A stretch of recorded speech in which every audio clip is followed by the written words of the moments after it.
Investigators this morning are still trying to learn who Syed Rizwan Farook and his wife Tashfeen Malik talked to before the San Bernardino shootings. FBI divers spent much of the weekend searching a lake about 3 miles from the scene. Officials believe that the shooters may have gone there before the massacre. Carter Evans is outside the Inland Regional Center in San Bernardino, California. Carter, good morning. Good morning. Authorities are now trying to focus on who or what motivated this couple to open fire at the Inland Regional Center behind me.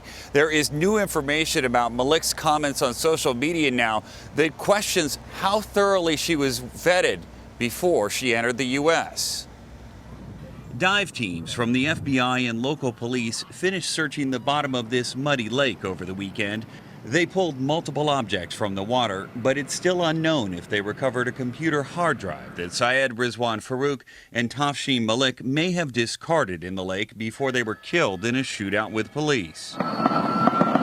Investigators hope to search that hard drive for information on potential connections between the couple and foreign terror groups. Law enforcement sources confirmed to CBS that Malik made radical postings on social media as far back as 2012. 2 years before she moved to the United States and married Farook.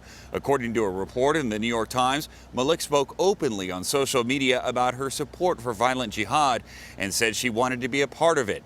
But none of these postings were discovered when Malik applied for a K-1 fiancé visa.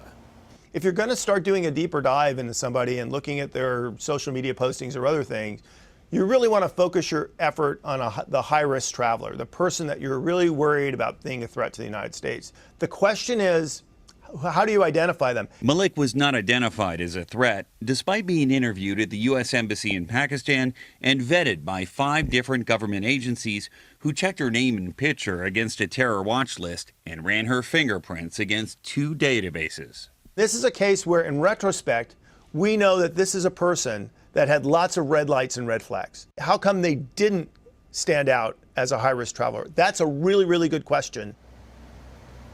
Investigators are also continuing to question Farook's friend Enrique Marquez. We know he purchased the rifles used in the attack, and charges for him could be forthcoming in Nora. We are now learning that Malik expressed interest in joining a jihadist movement as early as 2012. So that's 2 years before she moved here to the U.S. And why wasn't that known? Carter, thank you so much.